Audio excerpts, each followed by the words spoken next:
quiet now. No, too much brown, too much earth tones. You're not nowhere in the camera, Do you want huh? me to get the tripod? No, you're nowhere in the camera. Can't hold us.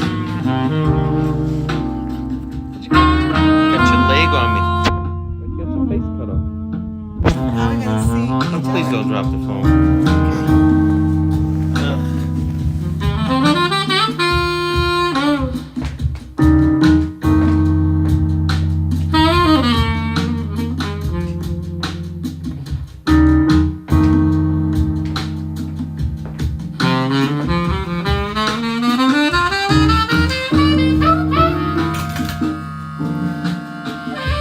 You got the bullet on you. You're like hitting like this.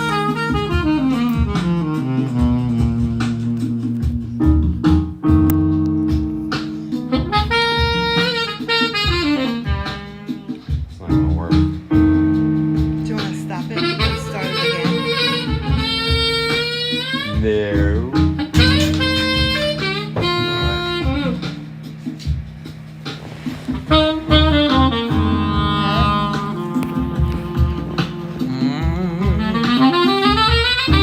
Just have it closer than you, I guess. That's ghetto. I'm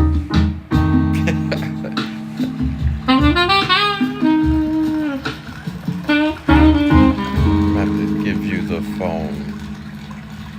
Alrighty, let us begin. Alright.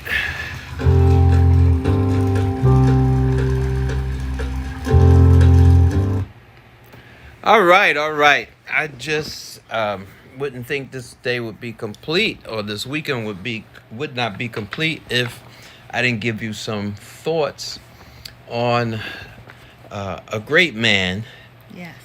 Dr. Donald Womack, my dad.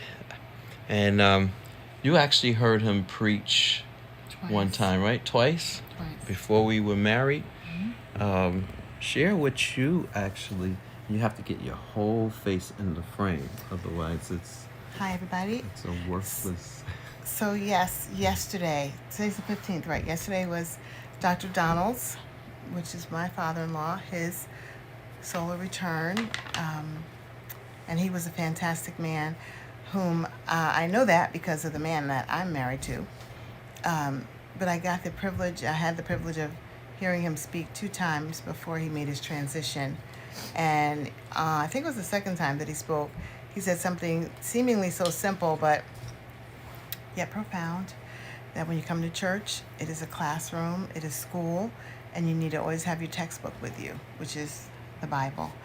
And I kind of felt a little bit upset because I'm like, how come I never knew that before? But I How mean, long you were in church? my whole life, and it sounds so basic, and I know, everybody knows that now, but this was 25 years ago, something like that, 25, 26, 27, Wow. many years ago, and it just was so profound to me. Again, maybe the people in my church knew that. Somehow I missed that memo. I would just come to church, didn't bring my Bible though. But from that time on, I always brought it and followed along, because that's what he taught, is that you need to follow along, because you're in school, you're there to learn, and you need to follow along with what is being said in the textbook. And was just a really profound man. I will never forget his smile, because he did see me. He smiled at me when I walked around for offering. Of course, in my mind, I was like, I'm going to be your daughter-in-law. But yes, we could not let this time go by without honoring his memory, his legacy. He is a masterful teacher whose voice echoes throughout the ages, and I'm just very grateful for him. Thank you. I think somebody's at the door. Also, I want to share some things that, some memories and some things that I actually remember. Do you want me to put it on? No. Yeah, I was flowing and going. Okay.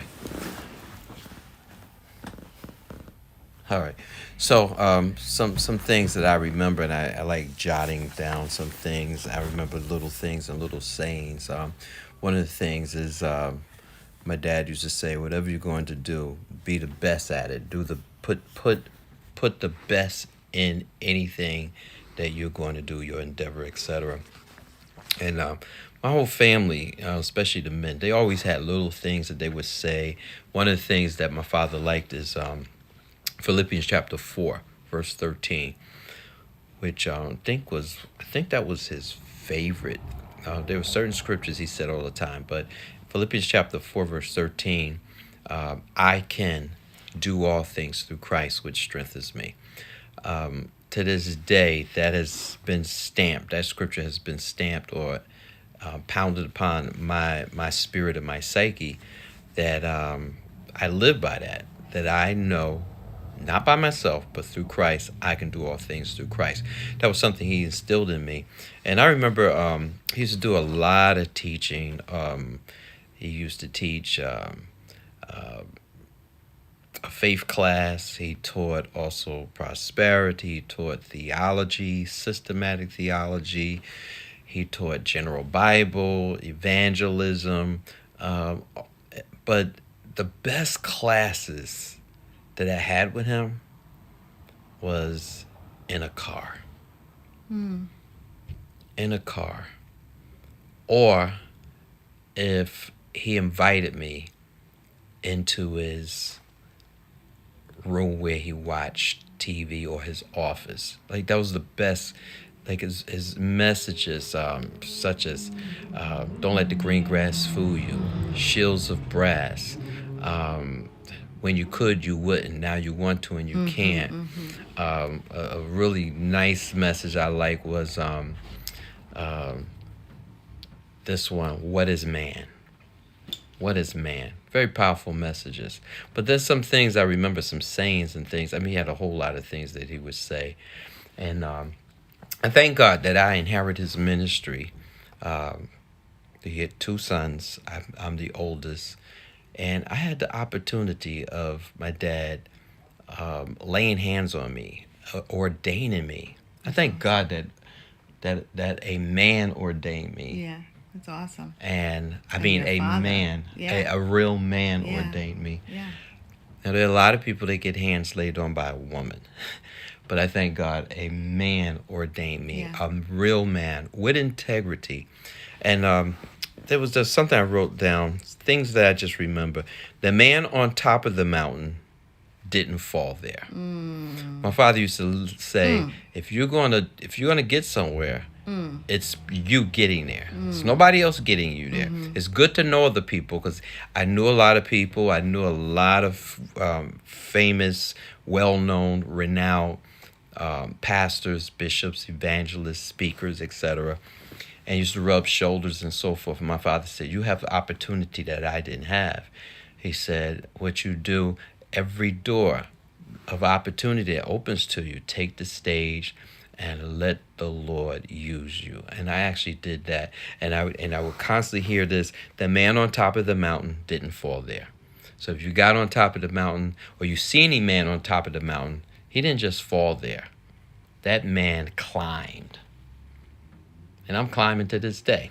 That's really awesome. In the words of, I love even what some people say. Ernie Banks says, the measure of a man is in the lives he touched. Dr. Donald Womack touched the lives of many. There are many that are bishops today because of him. Many are pastors. Not that that means anything, the title. But the opportunity of learning ministry was introduced because of this great man of God. Yeah. Me and my wife some years ago, I don't know if you remember, we were at a shoe store in New York City, and a guy came up to us and he said he knew who I was, and he said that my dad had ministered to him. He gave his life to the Lord, and I think he either was a pastor or a bishop or something some years ago, because we used to go to the youth house, the youth home. Yeah, yeah. And he said, "Man, your dad ministered to me. I wouldn't be in ministry today if it wasn't for him." Oh, Do you remember that? I remember when we were out to breakfast, Mm-hmm. and a man who is now a bishop, he said that he was going to commit suicide if it hadn't been for Dr. Donald, and today he's a bishop. And that he used to go You're to, moving it too much. and that he used to, Dr. Donald used to come to the youth house where he was and minister, and that's what caused him to give his life to the Lord. I absolutely remember that. Yeah, that was awesome. So there are a lot of people that they hold today titles of apostle, bishop, pastor, teacher, evangelist. There are even people that have a title today that they're fathers, their husbands, their wives, because my father had a great impact in their life, guiding them on the right path. So I thank God for the opportunity, first of all, for experiencing true fatherhood, someone that really was a father. I got so many notes of things that I remember and things that he said, um, even about being a male is a matter of birth. My dad used to always say stuff to me. Being a male is a matter of birth. Being a man is a matter of age. Wow. What? Wow. There was a glitch, but it's back now. Yeah. So just being a male, that's a matter of birth. Mm-hmm. Being a man is a matter of age. But being a great man is a matter of choice and God. And my father always taught me how to make quality choices. Wow. And one thing I learned years ago, I remember when he trusted me in teaching adults. And I was still in high school. That's awesome. And he trusted me to teach adults in the basement of the church. And then later on, I moved up into the sanctuary teaching adults. And then later on, he moved me up where I did a class on Saturday morning at 8 a.m. in the morning. And man, that was a breakthrough for me as well. I started teaching these classes. 8 a.m. in the morning, class would be packed. And the Lord began to just expand my horizons as far as business and prosperity and money. All because this man pushed me and pulled me and pushed me and pulled me and pushed me and pulled me.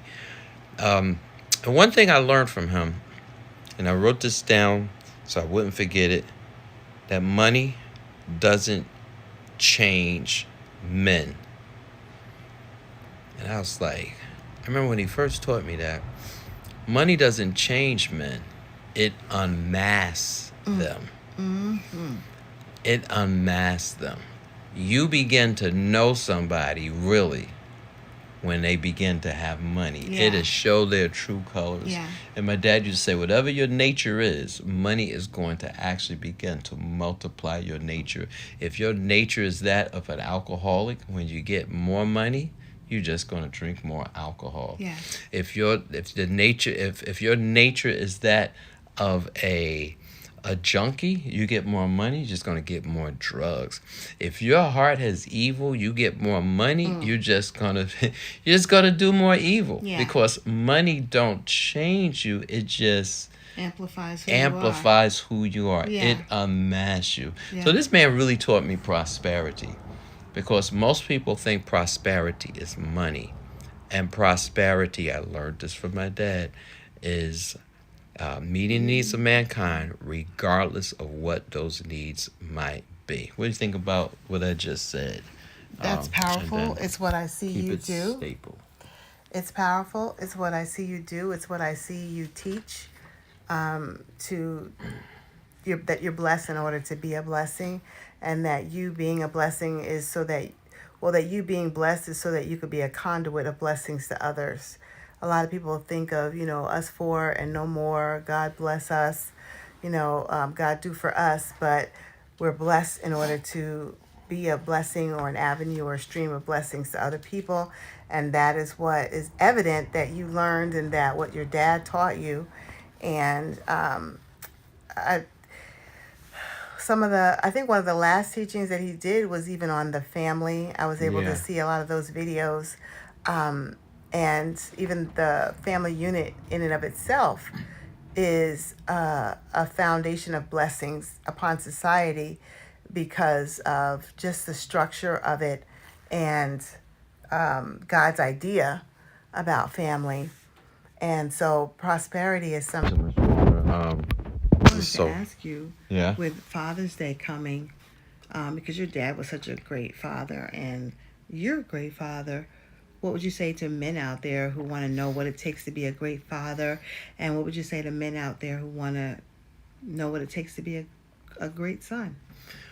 First of all, there are many men that don't have the opportunity of a father because many men have the absence of a father in their life. I just happen to be extremely blessed with the opportunity to have a father who happened to be a godly man and a kingdom follower, a kingdom father and a kingdom follower.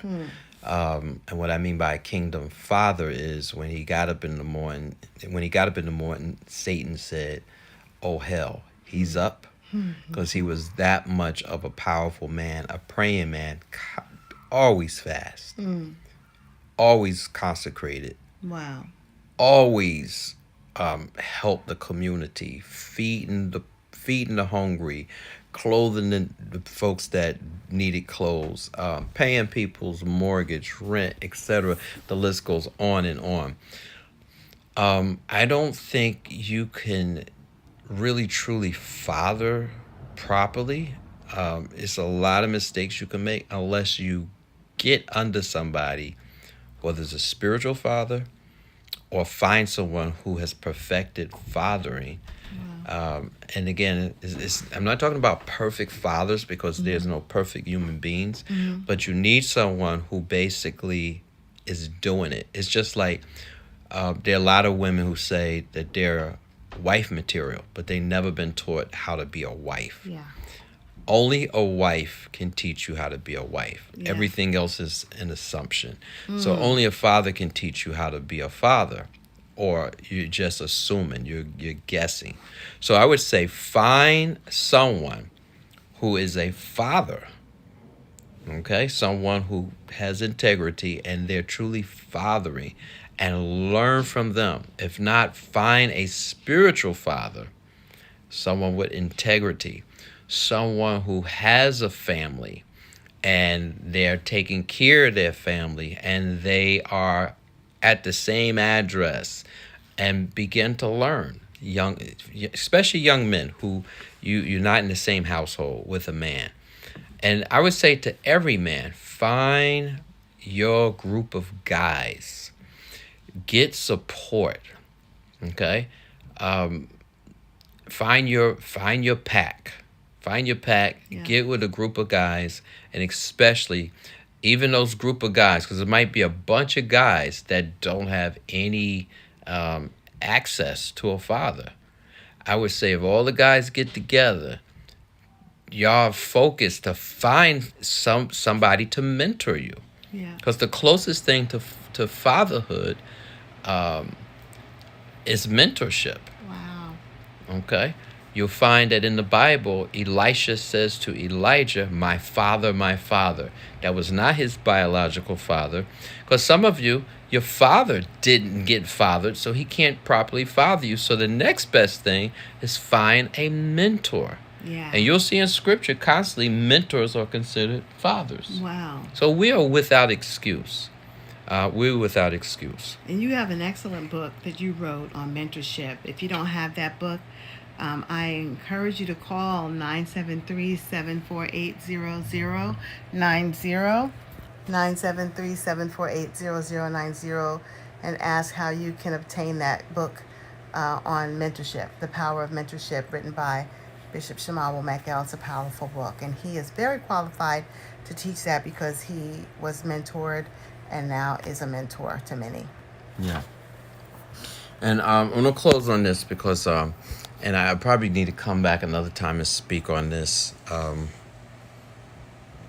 And that's this, because I'm hearing there was a memorial service today in reference to a young man who was taken from us too quick. and really, far as I'm concerned, had a word for our people to get it together. Yeah. And I'm gonna miss that message and miss that word. Mm-hmm. But here's the thing that I want to address, and I probably need to address this even another time, probably be more even appropriate. But just because you have a platform and you're a pastor or you're a bishop or you're a prophet or whatever you are, maybe you don't have, maybe you have a online social media platform. I would say get some courage and have a true heart. Yeah. Don't be a punk about don't use your platform to punk a message Mm-hmm. when somebody's dead. Mm. Okay? Don't talk about a man and his body is not even in the ground Yeah. before he's dead. What'd you say about who's the easiest man to beat up? Yeah, I wrote that down. Who is the easiest man to beat on? Who's the easiest man to pick on? A dead man. Mm. And why Wow. do preachers and other folks, influencers, social media influencers, why do people wait till somebody die and their body's not in the ground to pick on and to beat on? But you didn't do it while they were alive. Right. Because you're a punk. Wow. Because you know if you said something while they were alive, they would address you and embarrass you Right. before your people, your congregation, especially if they pulled out your filth and they pulled out the crap that you've been involved in. You know, they would take you through the cleaners. But you wait till they can't say anything, they're dead. And we do this as a people, and this is why I really want to come back another time and talk about this, dear, because we like killing people's credibility. Oh my goodness, yes. We like killing people's credibility. Right. Martin Luther King Jr. 50 years later, you got people pulling up so-called hearsay. Mm-hmm. What's the other word That's you all use? it is. Gossip. What's the other word you use? Slander. There's another word that they use to keep themselves legally safe. I can't think of it right now. Allegations. Alleged, yeah.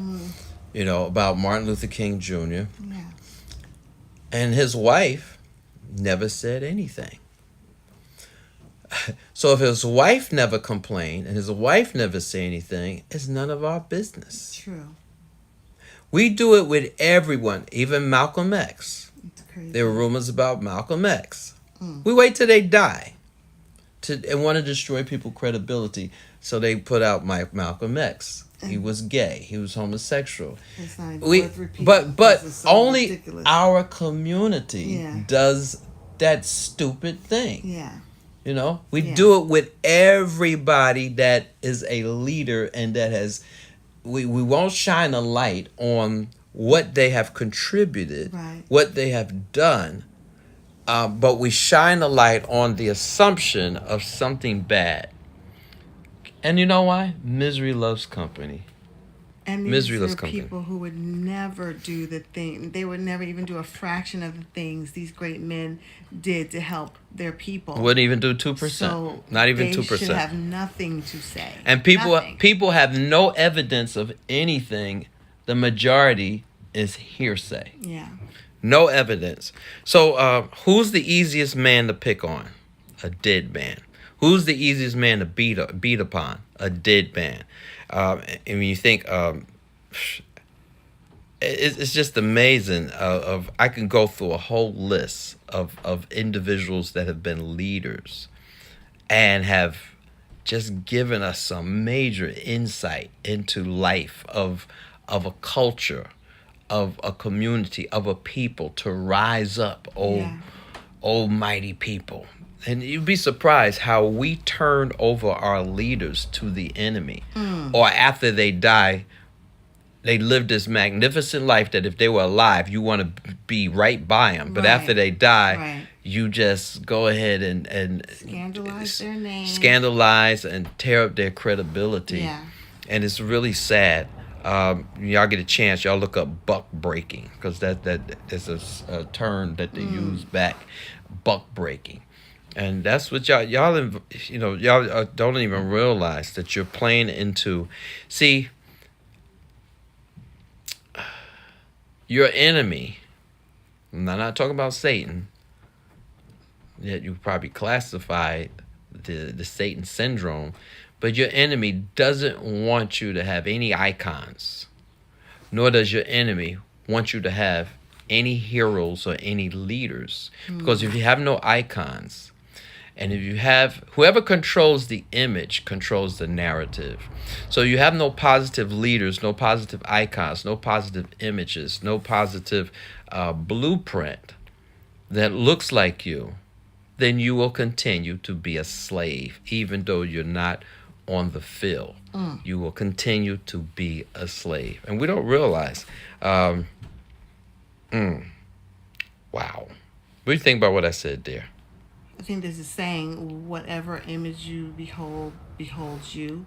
So if you take away, like you said, the image of those strong leaders that we've had that rightfully deserve accolades, not to say that any of them were perfect, because they weren't, No. but to take away Not even the people are. those images from before our people, and take away the attempt to discredit them for all the great that they did. It's really criminal, because like Bishop is saying, it wasn't said, or very little was said when they were alive. Right. Why say it now when they're not even here to defend themselves? Yeah. And when you could not hold a candle to what they've done. If anything, keep your mouth shut. Just hush your mouth. And we as a people have not learned. This is why the curse came. We find the curse when you look at Canaan, not Ham. You know what? I need to address that at another time, because that's a whole nother message. But Ham, y'all know the story of Ham, Japheth, and Shem. These are the sons of Noah. And the great-grandson, who wasn't even born yet, named Canaan. And see, they told us that we were cursed. Right. We don't realize the curse didn't come upon us. But there was a consequence that came upon us. Because we, and I'm not getting into that now, because we didn't cover our father. Noah was covered by Shem and Japheth. Wow. But we didn't cover our father. That is so true. And we don't know how to cover our fathers to this day. Come look, see, he's naked. Come look, see, he's naked. Instead of covering. Shh. At a weak moment or a weak point. Caucasians have taken that vulnerable. and they've turned it around as though, okay, people of color, you're cursed because of that. All right? And that's a whole other thing that we need to deal with later.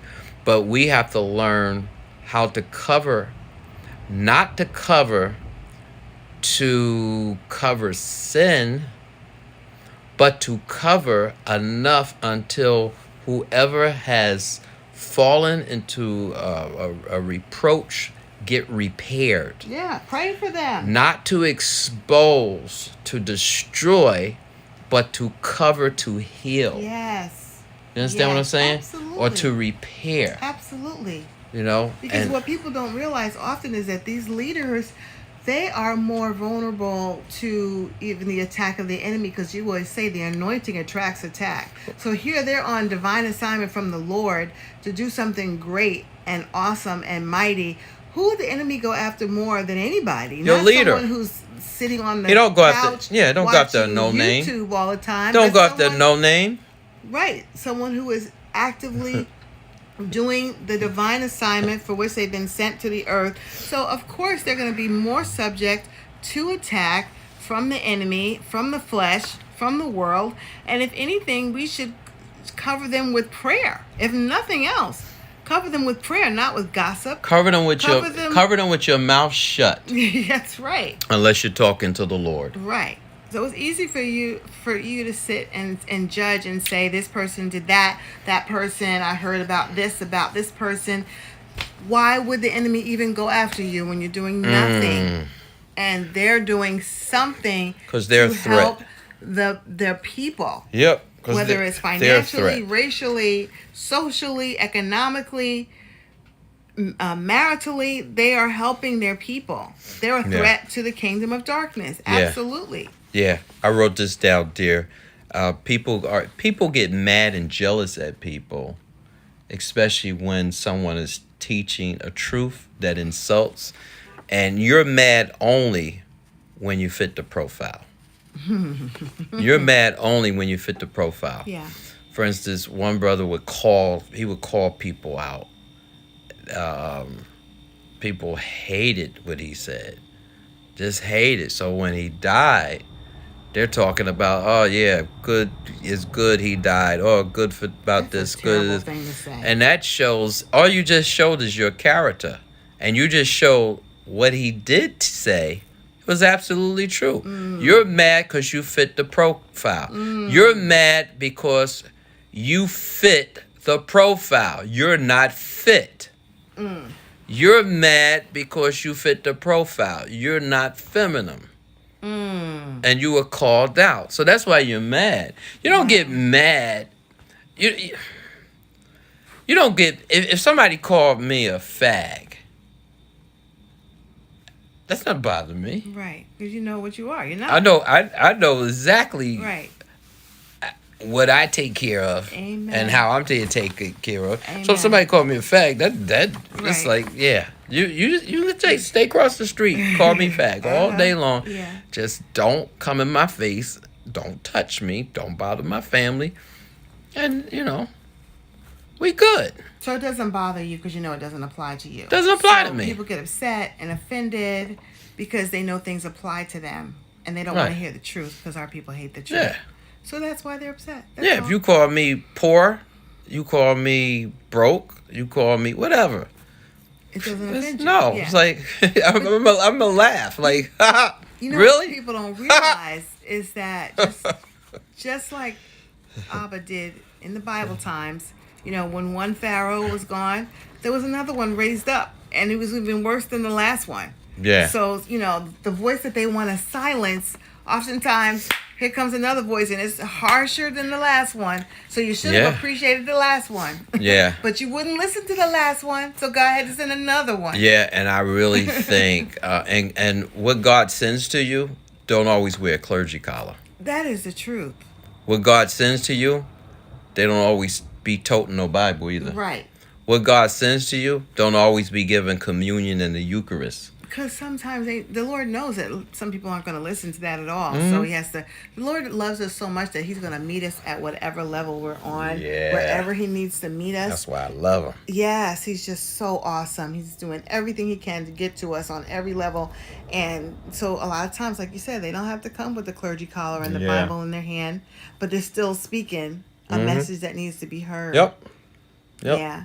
So again, we thank God for your dad, and Yeah. and I thank you for being such an awesome son to him because it made you the father and husband. Let me say it in the right order: the husband and father you are. It's Yeah. because you had a great dad, and you were a great son to him. You're Yeah. still a great son to your mom, but you were a great son to your dad. You were teachable. You were trainable. And you were submitted to your dad, and that makes you Well, he took me. worthy to be a great spiritual father. Yeah. He took me I through. like that you're my husband and my dad. He took me through some great lessons and some great breaking. And I'll say this in closing. A boy becomes a man when a man is needed. And the days that break you are the days that make you. My father knew how to break you. But in a nice way. He really did. But that breaking is what was the making of a man. And thank God. And again, if you didn't have that opportunity, I would say Find a mentor, find a spiritual leader. If your dad is already passed and you might be in your 40s and your 50s, God still has a remedy. But you got to seek. You got to seek. Sometimes we get so complacent and say, I'm too old. Listen, brother, listen. Moses didn't start his ministry to age 80. Wow. And was a powerful man. Age 80. Mm. And guess what? He was led because you don't see Moses' father. You don't see his father. But you see someone giving him advice by the name of Jethro, who was his father-in-law. And he gave him some serious insight into ministry. But you don't see Moses' father. Wow. So you might say, well, I don't have a father, so how could I be a great man? Well, Moses was a great man. You don't see his father, but he found a mentor in the name of Jethro, who gave him some ministerial advice, and he followed it. And when he followed what his mentor and his father, I would say Jethro was his spiritual father, that's when you see the ministry of Moses, it just exploded. Yeah, that's awesome. So there is hope. Yes. Okay? Yes, there is. Find your pack. Don't travel alone. Find a mentor. Find a spiritual leader. Someone with integrity. And if you want to know if they have integrity, check their family. Talk to the wife. Talk to the children. Children are going to tell you the truth. Yeah. All right? What kind of man is he? What kind of man is he? All right, dear, you want to have some last words? Because I'm going to go and probably go to the gym. Thank you for watching, and I do want to encourage you, because Father's Day is coming up, to celebrate men. They need celebration all the time, but especially during this time, just celebrate. Don't even wait till Father's Day. Celebrate and honor the men in your life, your father, your grandfather, your uncle, your brother, your cousins, even your sons. But definitely your husbands as well. Celebrate men because they really, really deserve it. They need the encouragement and support of women. They don't get it as often as they should. And I know I could hear some woman right now just saying, oh, they don't deserve it, or, I don't know any good men or whatever. Maybe if you supported your man more, or the men in your life more, they would be better. They would do better. Maybe they look at your behavior and say, why should I do a damn thing? So please, I encourage you to